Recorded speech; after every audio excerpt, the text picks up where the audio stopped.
And that's fine. I'm totally down to doing that as well. But at the same time, once we've got all our paint, as it were, thrown at the canvas, I then make sure that I'm quite particular about reducing the things that aren't actually critical to having a significant impact in the track. I love that.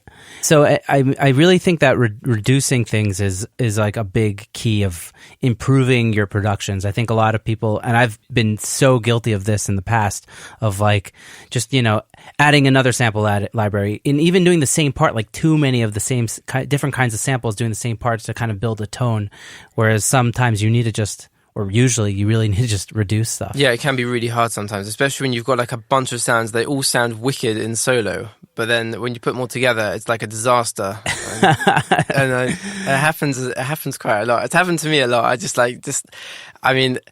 I can't say personally I suffer from that syndrome too much, because I'm very privileged to have had a great education from some of the most amazing teachers and like producers like in the industry here. So like they were very particular about making sure that whatever's going on in your project, it has to be something that's contributing to the project and not just surplus, sounds that are cute but not really gonna have any impact in the long run. For example, I've received projects from other people on occasion where I literally deleted about 60-70% of what was there, because the amount of just the amount of clashiness between all the tracks and sounds that they'd chosen were just not contributing to the project. And although I appreciate the aesthetics of what they were trying to go for, it's just when one sound alone isn't doing the job, it doesn't necessarily mean now add another one and another one on top of that, because it can go both ways. If you have one sound, let's say you're doing some kind of electronic track and you want to have a synth stab sound that's, you want it to have maximum impact and cover a huge range of the frequency spectrum. So you could stack 3 or 4 synths. Each synth is operating within a set parameter of the spectrum. You got your low mids, your mids, your highs, and then your super highs, and you could use 4 synths and create one massive sound. But it's a very careful balancing act. That's like a good example of when you would use multiple sounds stacked on top of each other to generate one cohesive texture. But, right, and kick drums also, I know a lot of electronic musicians use like a low kick and a high kick, and then you combine them together. Yeah, it's a very careful balancing act. You've got to be well aware of, things like phasing, for example, is like another thing you've got to be aware of. But that's just like one problem that you can face out of, stacking sounds. But when someone's picked a sound and it's not necessarily a particularly complementing sound, but it's not, I know what they wanted it to be, but it hadn't quite got there yet. The remedy isn't to start stacking more sounds on top of that in order to try and mask the original sound, because generally speaking, if it doesn't sound good to start with, it's very hard to make it sound better, just by EQing, because there needs to be something there to start with for you to work with. There has to be something that works to some extent initially. Yeah, I really love what you're saying, and I've been down that rabbit hole, so I appreciate hearing that. Yeah, so when it comes to building sounds, you've got to make sure that you're even using samples. You've got to make sure that you've picked a sample that's as close as you can get to where you want it to be before you start tweaking it. Amazing. That's what I found. So when you're working on a song, do you have a go-to instrument or sound bank that you use to get the ball rolling, or is it more a spur of the moment? I mean, it's an interesting question, because in my opinion, there's too many options available nowadays to sort of do stuff. I mean, and forget paid sample libraries. There's so many free sample libraries that are just unbelievably cool as well as websites. So generally, it depends on what the project is. If it's a dance track, then I have quite a ridiculous amount of sampled drums and sampled basses and other sampled sounds, like folders and folders of the stuff.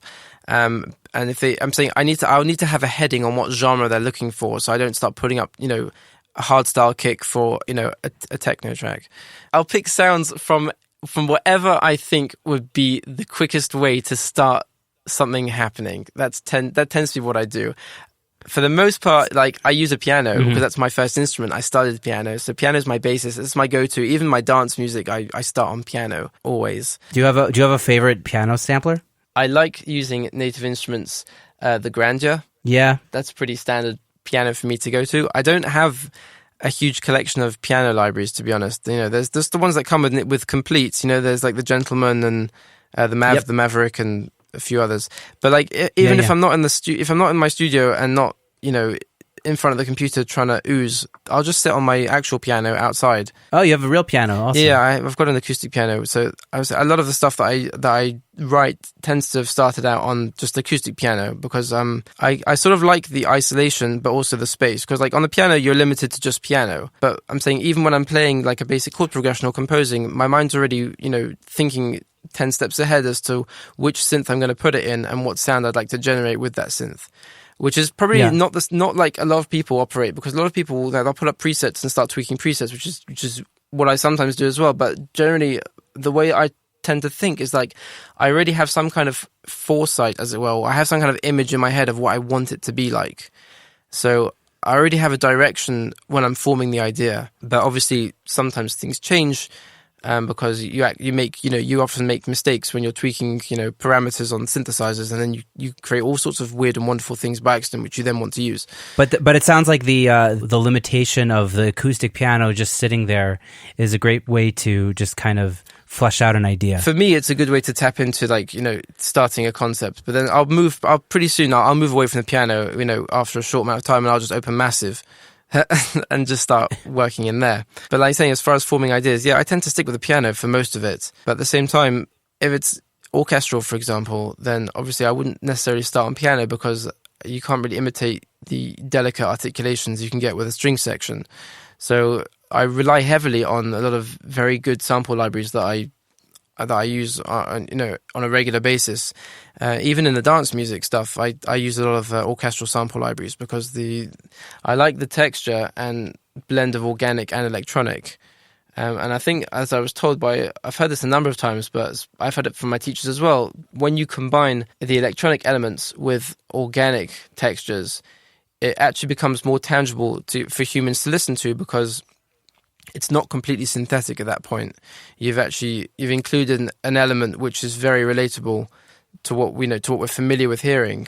And even if we can't immediately identify it as a big cohesive texture, the fact that it does contain organic sound that you can identify, or your brain picks it out subconsciously, that has a huge impact when people listen to it. Yeah, and that seems to be what's happening these days. Like 2019, you know, most music is a combination of, you know, electronic and organic music. Mm-hmm.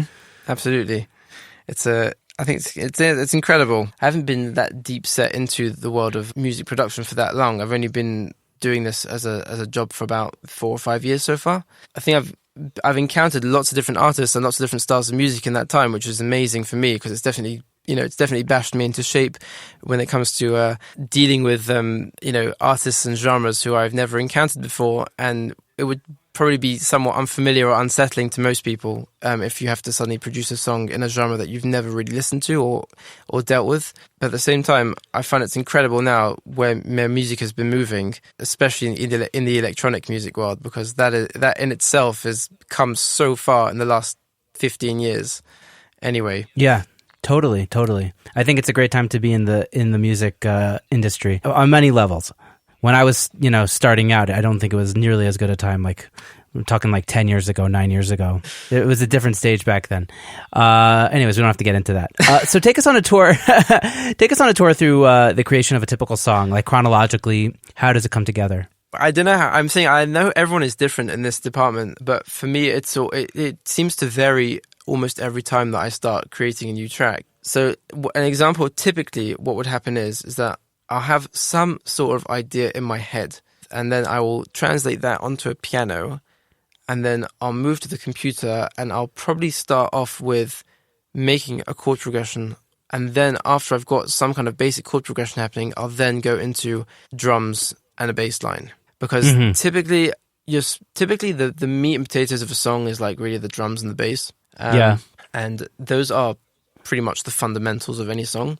And most people start with the drums and the bass. And sometimes I do that. Sometimes I'll just create a beat and, in a genre that I've planned on going to. But more often than not, I will start off with synths and creating fancy chord progressions before even going anywhere near drums. Because to me, it's I think the music sort of comes first before the rhythm section steps in. Or at least the harmony, right? Yeah, that too. I'm saying it really does vary. I don't really have a set format of how I go about creating a track each time.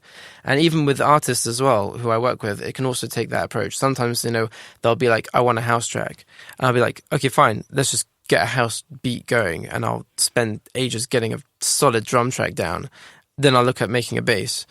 And then I'll look at creating a chord progression that goes with that style. So it's either or for me. I mean, I do both. I use both methods to create music. I mean, sometimes it might just be that I've got a flash of inspiration from something that I heard, because I listen to a lot of music on a regular basis. So I might have heard something and then I'll think to myself, oh, that appealed to me. And it might not even be from electronic. It could be from anywhere. It could be from classical. There'll be like a certain bar in a certain movement of some kind. And then I'll just think, oh, that's amazing. I want to use something that resembles that. And I'll go to the piano and create something that resembles that and then stretch it out into a 4-bar chord progression. And then I'll leave that on the side and then go to the drums. So I love it. Yeah, I don't really have a set format. It's, whatever appears first in my head, that's sort of what I'll start programming. Amazing. So what influences your decisions when it comes to structure and arrangement? As far as structure and arrangement goes, I think it's important to follow some kind of format that resembles what most people are used to hearing or what most people enjoy listening to. Although I say music is totally subjective, you can do whatever you want. But at the same time, structure-wise, if it's a dance track, then it will probably follow the general structure of a dance track. There'll be an introduction, there'll be build-up, a drop, then a breakdown, then another build-up, another drop, then there'll be some kind of outro. That it's kind of like the A B C A B type format. Same with pop music as well. Can't say that's always the case because, like with one dance track that I did, it didn't really follow that format. It kind of just evolved. It was a very progressive track. It started off one way, it got to like the peak, and then it almost changed genres towards the end. It was the track that I did for Ariella Zeitlin called "Feel It." I mean, it's an interesting genre anyway because acoustic violin in dance music is not something that we encounter often. But I'm saying it kind of dropped into bass house at the main drop, which was not my initial intention, but I decided to do something different because it was just cool to do that at the time. I didn't want to go back to the first type of drop that we had. But generally speaking, yeah, I try to follow a kind of format that follows some sort of logic. I'm only saying this in regards to what most of the music around us nowadays resembles. Do you hear that? Yeah, that is someone drilling. I should sample that. You're on a roll, man. I mean, we can sample it. You're the one that has the best audio, so. No, just sample it. It's like, yeah, I'll stick it into a granular synthesizer afterwards. Dope. I'm gonna have to come over one day and just watch you work on that stuff. I'd be delighted. Really. Amazing. Thanks, man. I really don't consider myself to be an expert in the field. I just like try to make it my business to fill my head with as much knowledge as possible. Especially from like a lot of the other guys who are well more experienced than me in this sort of domain. When you look at artists like Virtual Riot, for example, who is an absolute beast when it comes to creating those growly bass lines and the stuff that we absolutely love in like mainstream dubstep. So that's one example of like someone who I will listen to a lot of, and I will try and watch as many of the interviews and videos as I can that he's putting out, because his creativity is just incredible when it comes to creating sounds. So well, it's such an obsessive art form being a music producer. Like it's so easy to go down those like YouTube rabbit holes of just like absorbing as much information as possible, and then like a day goes by and you don't even realize it. Yep, I'm guilty of that.